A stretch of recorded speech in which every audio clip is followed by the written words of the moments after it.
وقال موسیٰ، اور موسیٰ علیہ السلام نے عرض کی اپنے رب کے حضور، ربنا انک آتیت فرعون وملأہ، اے بے شک میرے رب، ہمارے رب، تو نے عطا کیا فرعون کو اور اس کے سرداروں کو، زینۃ و اموالا، دنیا کا جو سامان ہے، آرائش ہے اور مال، فی الحیات الدنیا، دنیا کی زندگی میں، ربنا لیضلوا عن سبیلک، یہ اس لیے کہ اے ہمارے رب یہ لوگوں کو گمراہ کرتے پھرے۔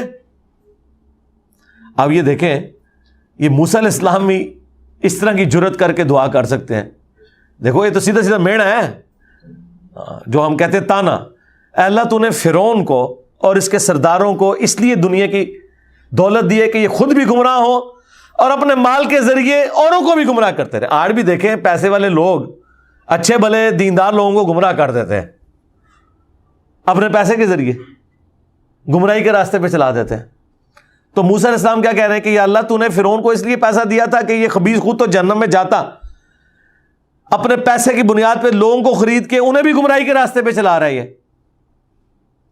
ربنا اطمس علی اموالہم، اے اللہ برباد کر دے ان کے اس مال کو، واشدد علی قلوبہم، اور سخت کر دے ان کے دلوں کو، فلا یؤمنوا، یہ کبھی بھی ایمان نہ لے کر آئیں، حتی یروا العذاب العلیم، یہاں تک کہ دردناک عذاب ان پر آ جائے۔ اب ان کے دلوں پہ ایسی مور لگا، یعنی موسیٰ علیہ السلام اتنی تبلیغ کرنے کے بعد اب ان کا جس کے کہتے ہیں نا، وہ ہم اپنی زبان میں کہتے ہیں نا کہ پارا جو ہے وہ ہائر پوزیشن پہ پہنچ گیا ہے، آپ کا جلال اور غصہ ہائر پوزیشن پہ ہے کہ یا اللہ اب میری بھی یہ خواہش نہیں ہے کہ یہ ایمان لے کر آئے، یہ نہ ہو کہ اینڈ ٹائم پہ یہ کلمہ پڑھ لیں اور جو انہوں نے ہمیں اتنی تکلیفیں دی ہیں وہ معاف ہو جائیں۔ اب یہ اتنی دیدہ دلیری کے ساتھ حضرت موسیٰ علیہ السلام بھی دعا کر سکتے ہیں کہ اللہ ان کے مال بھی برباد کر دے، ان کے دلوں کو سخت کر دے، یعنی اب یہ پوائنٹ آف نو ریٹرن پہ پہنچ جائے، اب ہم اپنی آنکھوں سے ان کا عذاب ہی دیکھنا چاہتے ہیں، اللہ انہیں کبھی ہدایت نہ دے۔ یہ موسیٰ علیہ السلام کا ایک اپنا مزاج تھا، لیکن اس کے اگینسٹ آپ اگر رسول اللہ صلی اللہ علیہ وآلہ وسلم کا ایٹیچیوڈ دیکھیں تو وہ بالکل ڈیفرنٹ ہوا کرتا تھا۔ آپ ہمیشہ معافی کی روش اختیار کرتے تھے آخری وقت تک۔ آپ نے اگر کہیں قنوت نازلہ بھی پڑھی ہے تو اس وقت پڑھی ہے جب آپ کے ساتھیوں کو ظلماً شہید کیا گیا۔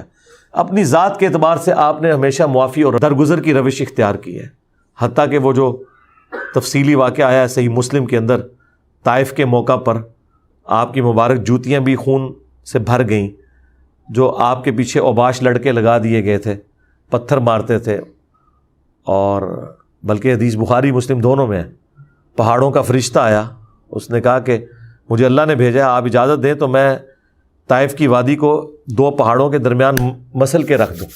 آپ نے فرمایا کہ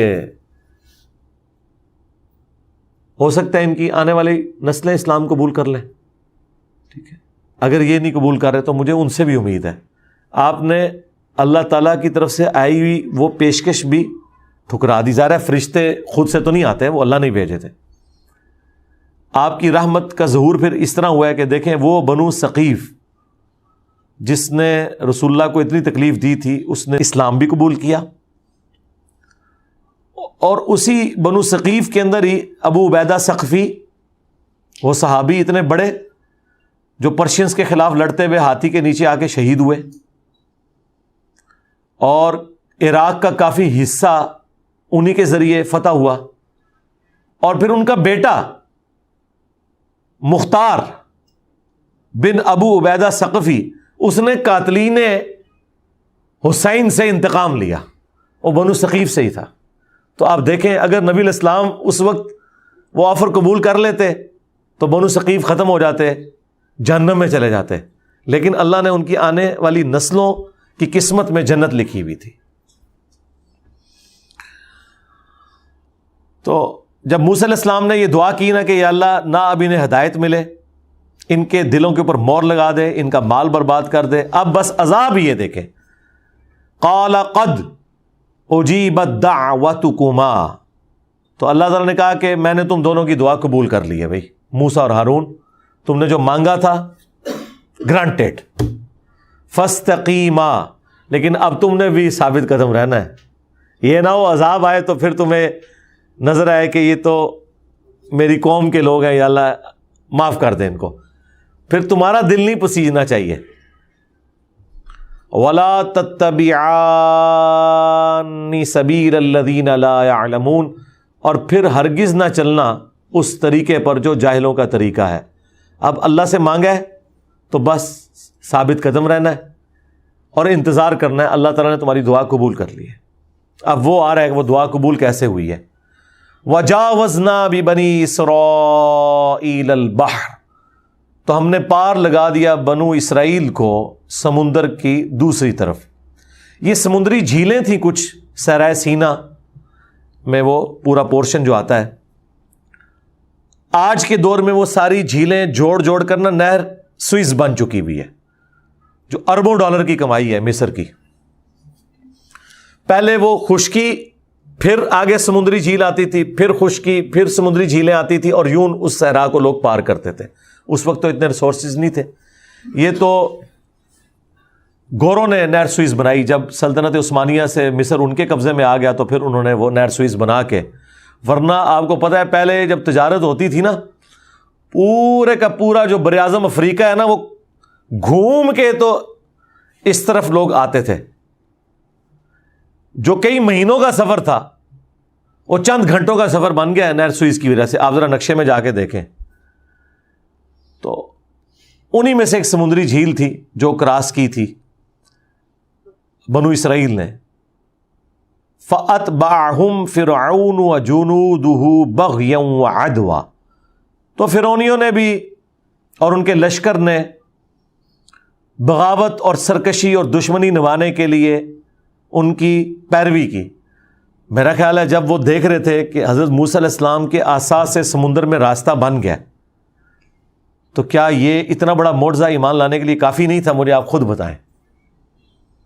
اور اس سے بڑھ کر ان کی مت ماری گئی کہ جس موسیٰ نے یہ عصا پھینک کر راستہ بنایا ہے سمندر میں, اگر ہم ان کے پیچھے جائیں تو اللہ تعالیٰ ان کے ذریعے یہ بھی معجزہ ظاہر کر سکتا ہے کہ یہ سمندر دوبارہ سے مل جائے اور ہم غرق ہو جائیں.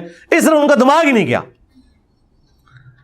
ورنہ میرے جا وہمی بندہ ہوئے نا تو مت دبے کہ یار تیرا دماغ کام کرتا ہے. لیکن وہی بات جو اوپر آئی کہ اللہ تعالیٰ نے ان کے دلوں پر مہر لگا دی تھی.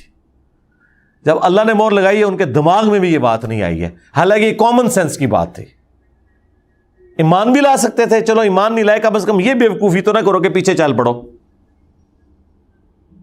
تو اللہ تعالیٰ کہہ رہا ہے وہ اپنی اسی سرکشی میں اور بغاوت میں وہ بنی اسرائیل کے پیچھے, وہ جو 6 لاکھ کا لشکر تھا, 50 ہزار کے آلموسٹ 12 قبائل تھے. حضرت یعقوب علیہ السلام کے 12 بیٹوں کی اولاد, اسے بنو اسرائیل کہا جاتا ہے. تو وہ پیچھے ان کے ہو لیے. حتی اذا ادرکہ الغرق, یہاں تک کہ جب وہ ڈوبنے لگا.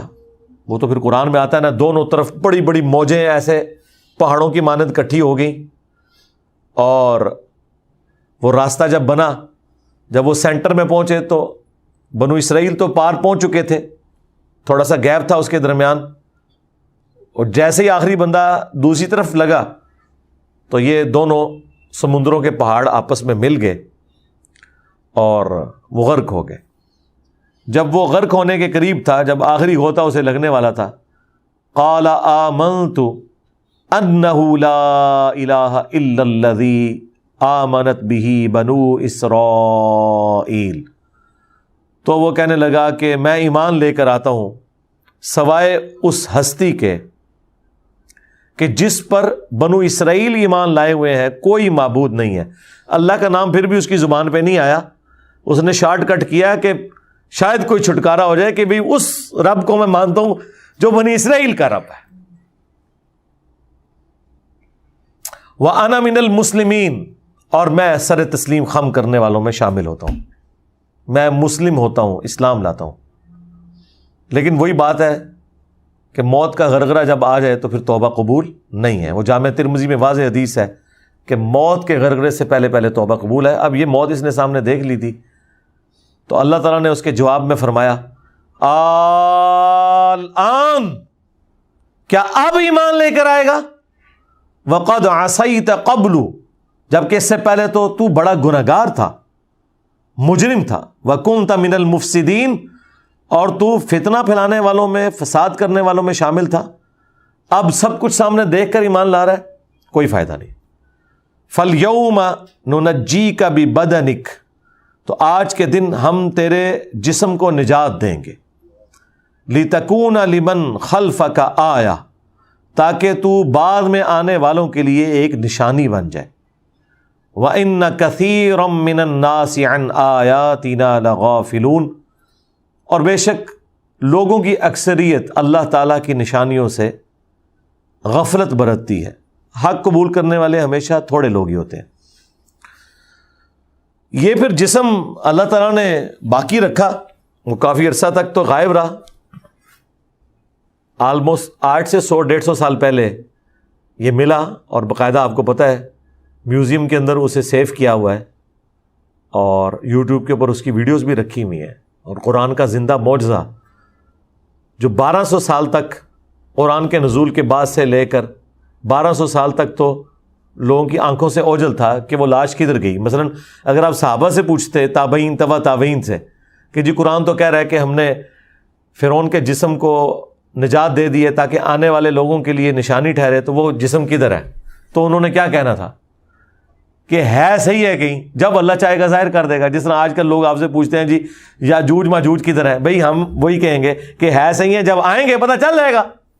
تو دیکھ لیں یہ بھی تو جسم آ گیا نا، اور پورے انٹرنیشنل میڈیا نے اسے کور کیا، اور باقاعدہ اسے میوزیم میں رکھا گیا۔ یوٹیوب پہ آپ جائیں، فرعون کی ممی رکھی ہوئی ہے، وہ باقاعدہ پوری اس کی ڈاکومنٹریز بھی آپ کو مل جائیں گی اس حوالے سے، وہ کس طریقے سے وہ ساری کی ساری چیزیں سیو ہوئیں۔